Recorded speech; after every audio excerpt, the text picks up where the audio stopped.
Hi, I'm just back from the gym and I've got to say, I feel great.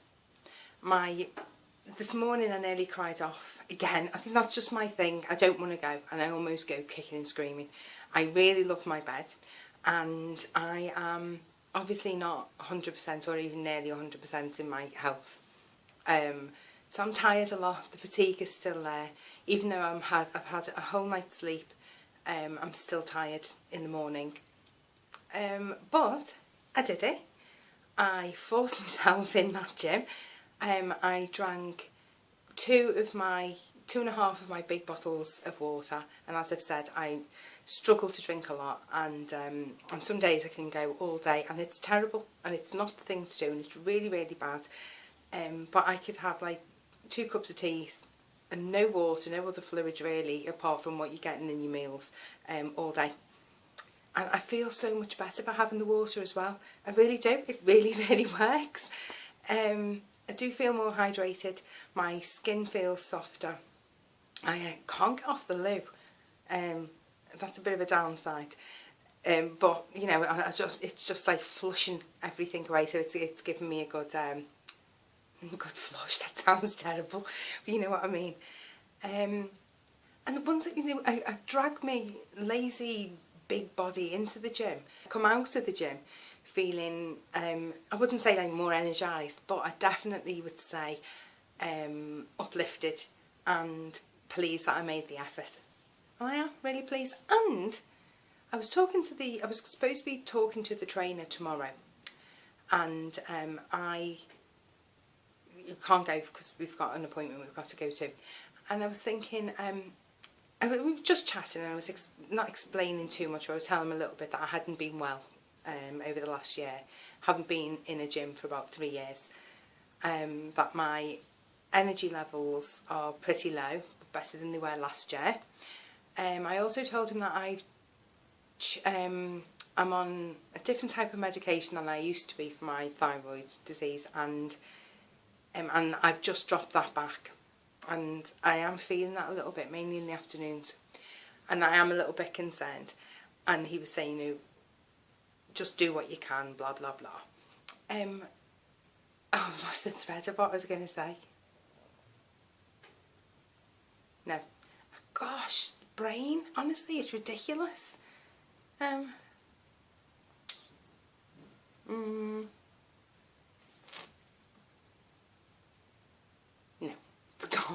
It's gone, never mind. But I've booked in with him again anyway next week to try and get, you know, a proper, I'll say proper routine. I've got a bit of a routine now actually, but a proper routine according to the fitness instructor. Although, I haven't spoken to him today. I'm thinking, I think I'd rather listen to my husband because my husband just seems much more knowledgeable, and like, why waste that resource? So yeah, he's got a lot of knowledge, academic, and you know, the fact that he's been working out for the last 25-30 years or whatever. So yeah, I think, because thinking about it, you know, I was saying to my husband today, I think the reason that I liked the trainer who trained me when I was going to the gym to try and lose the 8 stone to have William, it's because he's old school like my husband, and he was almost like an extension of him, but somebody I actually listened to. And I don't know if I quite trust this guy yet anyway, because thinking, if somebody's standing there and saying that they haven't been in a gym for 3 years and they've been really ill to the point they could hardly put their own socks on, and they're only just getting fit now, but they've been diagnosed with chronic fatigue as well, and they're not that great, but they know that, you know, they want to start getting fitter and feeling better. I think you'd probably advise them to take it a bit easy.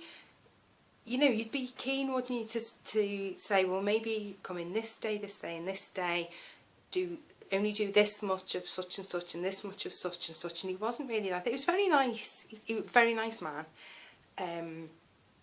But he was very much, basically do whatever I feel like doing, and just see how I feel.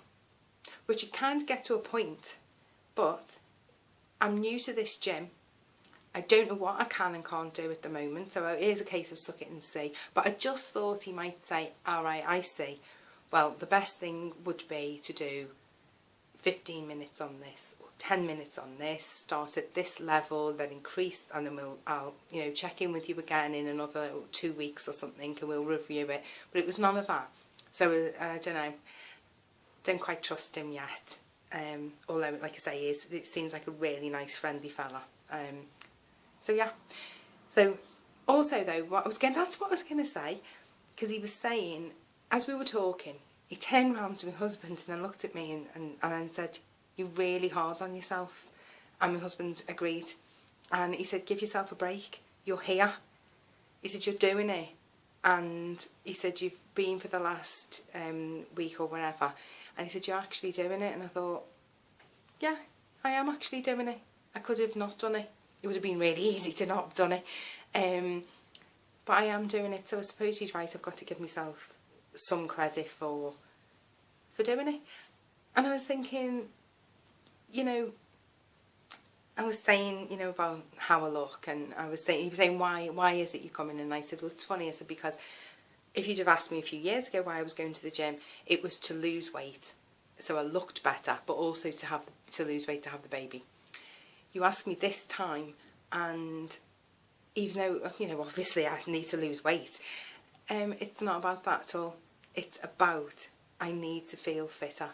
I've got a 2-year-old to chase around, and he's like a flaming spider. He's like, so I need to be in better fitness.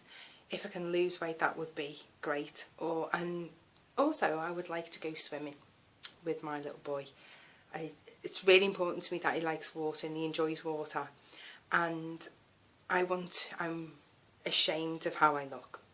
My legs are, from the waist down, pretty much the worst part of me, after my face. But yeah, it's pretty. Losing the weight I lost as well. They're not that pretty. And I know I could wear shorts and that. No, I still probably will, even after, if you can tone them a bit. After going to the gym for 3 years last time, they did tone up to some extent, but let's face it, I was 21 stone for a long time. I'm not young, I'm 44, so I'm not in my 20s losing it, and the skin isn't that pinky. I was told that you start losing your elasticity at about 27. I don't know how true that is. But I was thinking, we don't have that many good years, do we, really, when you think about it? Because you think, 16, you start becoming more like womanly. Some people do. I was still about 10, really. 18, you're getting out there, you've got the hair going on, the makeup going on, and then you've got like 27 when your elasticity starts going. I think that sucks a bit, doesn't it? But anyway, so me likes are pretty bad. And I know, like, who's looking, but they do. We say that, but people do look, and they are judging. And yeah, okay, I could say, well, who cares, who's looking at me? Well, I kind of do care. I can't help it. Hopefully I'll get better. I'm much better than I was before. Turning 40 has helped a lot. And now I just think, I've got like bingo wings of flap all over the place. But I think, I will wear a vest top now. Whereas I never would have dreamed of it like 10 years ago. But I just think, if you don't like me bingo wings, don't look at them. Look at something else. If you're feeling the need to comment, then you're obviously a bit obsessed with them, considering you don't like them. So just don't look at me. But I'm more touchy when it comes to my legs. So, and I want to go swimming. I want to take my little boy swimming. I love the water. I did love the water. I'm not a fantastic swimmer, but I enjoy it. I love being in the pool. And I want to enjoy being in the pool with my baby. And I don't want my body image and my lack of confidence and my shyness to stop me having a wonderful time with our boy. I want him to have that memories of his mum. Because thinking about it, my mum used to take me swimming when I was a kid. And I remember she used to sit me on her back and swim up and down the pool. and it wasn't very often, but they were happy memories. And my mum was a big lady as well, you know, not huge, but she was big, and I can never once remember looking at her and thinking, oh my God, Mum, it's so embarrassing, you know, don't go in the water. I just loved it. I was little and I loved it. Changed a little bit when I was a teenager and she'd turn up at school wearing a headscarf and a mac, and because that was like seemed to be the fashion for women in the I don't know, late 70s, early 80s, or maybe that was just my mum or our area. But yeah, so I know William, I'm not going to be embarrassing him at this age. I'll save all that for later. So yeah, and then I was thinking, I'm in a better place than I was before, years ago. Do you know, when I was 21 stone, that was hard, that was really hard. It was really hard to drag myself to the gym. I hated it, I've said, I cried, struggled to lose the weight, even with the gastric band, really struggled. I was really strict on my diet, too strict at times, causing me to collapse or faint. And I did get into the gym eventually, to about a year and a half before, but I ended up loving it, and I would go, you know, 5, 6, 7 sometimes times a week. Sometimes I'd go twice a day. I really loved the gym in the end. So I know now that that is possible for me to love the gym again, and I know now I'm not starting at 21 stone. Oh, I feel quite emotional about it. I never really thought about it before. That was hard, and for people going through that, I completely understand, because it's not a place that we always feel comfortable, and it takes so much effort. And you know, when just getting up and getting dressed is effort, going to the gym, it's like, it feels just like almost impossible, but it is possible and it's doable. And it's like the weight loss as well. Do you know, yeah, okay, when you've got hypothyroidism or like, you know, thyroid problems, it can, don't feel like I want to say it does. I want to say it can make it very difficult to lose weight. Yes, I had the gastric band. Yes, for some people, that weight drops off, you know, in about, you know, probably take most people like a year to lose 8 stone. It took me 3 years. And like I've said before, that wasn't because of lack of trying. That was because I obviously, you know, my thyroid was in worse shape than I'd anticipated.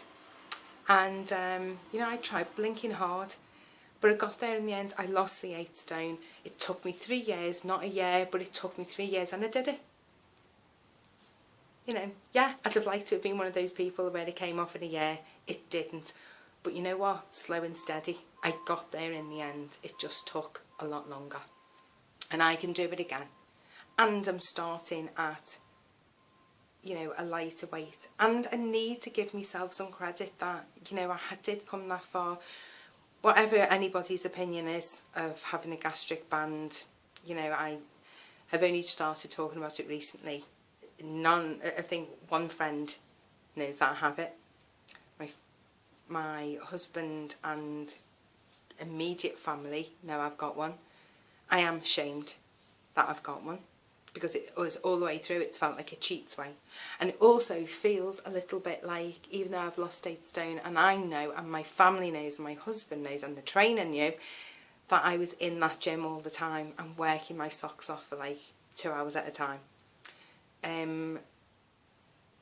I feel like if other people knew, and probably there's people watching this now are going to be judging me, that they would think, oh, she's just lost the weight and you don't have to do a thing when you've got a gastric band. If you know anything about a gastric band, you know that you have to work with it, and it can be pretty hard going. And like I say, you know, I was really strict on what I was eating, and it still dripped off. But the fact of the matter is, it dripped off, and it, you know, it came off eventually. And out of the 8 stone I've had put on 2 stone 10 pounds. It was hovering around about 2 stone 2 pounds, something like that. But you know, I can do it again. But like I say though, this for me now is more about getting fit, getting fitter. Yesterday I didn't go to the gym yesterday, and I took the baby for a walk to the park, and he went in his little, you know those little trike things that you can sit them in when they're really tiny, and it's got like a little foot stand, and then as they get a bit older you can take the foot stand and put it up and they can pedal a little bit. He can't quite pedal it, and it's got a pole on the back so you can push them, and I pushed them down, and I hadn't realised how steep that hill is, because we normally come in from another way, and it almost killed me, and I could hardly breathe, and I'm so glad I was behind him so he couldn't see how unfit his mum is. That is more important to me at the moment than getting back to the size 14. Obviously, I'd love to get back to a size 14, and there's plenty of clothes in the wardrobe that I would really, really love to wear again.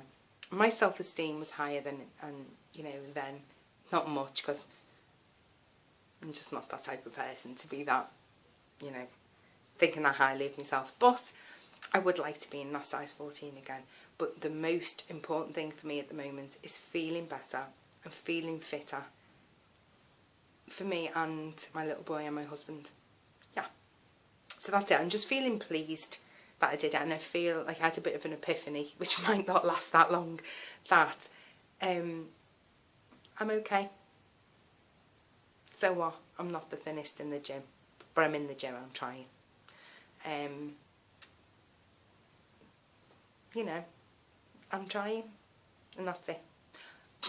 Guess what happened? I thought, my D3 that I've been taking, I was saying that my levels weren't as high as they're supposed to be. So really I need to take more D3. Going on my body weight, there's different ways of working out how much D3 to take, or different protocols. The one that I worked on was one that you go by your body weight to work out how much D3 you need to take, which kind of makes sense to me. So I've been taking 5,000 IUs, international units, get me knowing what that means now, when I should have been taking about 8,000, but I was a little bit nervous because that sounds massive. So I didn't, and my D3 didn't raise very much. So I saw a picture some lady had posted on the group that I'm in, a picture of some spray that she got, and it was this one. And so I'm kind of hoping it works, because I take 5,000, this is 3,000, and even my maths can work out, my maths ability can work out that's 8,000, that's what I need. And I like the fact that it isn't another tablet, and it's a spray. And you can just spray it in, into your mouth, and onto your cheek, and it gets absorbed straight in. Now, I've grown up watching films where when people are taking, those breath fresheners, and they go like that and it squirts out, and there's Dumb and Dumber, he does it in Dumb and Dumber, and okay, it makes me laugh, but all the time I've just thought, who actually does that? Why would you spray it and it go another way? That just doesn't make sense, it's ridiculous. I did that today. I got it, read the instructions, I gave it a quick shake, and then I thought I wanted it on my cheek, so I kind of pulled my cheek out and sprayed, and it completely missed. It just got me a little bit on my lip and hit my husband in the face with it, and he was like, oh my god. He said the worst thing was he was watching me thinking, that's not going to go in her mouth, it's in completely the wrong direction, and the next thing it hit him in the face. So it actually happens in real life, these things, but normally to people like me. So anyway, that was my funny part of the day. Right, that's it. I'm going to go downstairs, and I really need a drink, and I'm really, really hungry. Oh, do you know what? Hang on. Sorry, before I go. What I also was thinking, when we went from the gym to go and pick our little one up from preschool, and I ran, because I was so full of energy, ran up the slope to go and get him. I kind of wish that I'd have listened to the midwives when I was pregnant with William, and I'd done those special pelvic floor exercises, because even though I'd just been in the loo, I obviously hadn't gone enough, because the running cause like a little bit of an incident. I'm so glad that I had some protection in, if you know what I mean, you ladies out there, especially you ladies maybe of a certain age or who've had children and also didn't listen to the midwives or health visitors tell you to do your pelvic floor exercises. So my advice, if you would like to take it, to anybody who's pregnant and thinking that in the future you might want to run to anywhere, I'd do your exercises. Yeah, I don't know if they work, but kind of wish I'd have given it a go and not been so lazy. Anyway, that's it for now, and I'll speak to you later.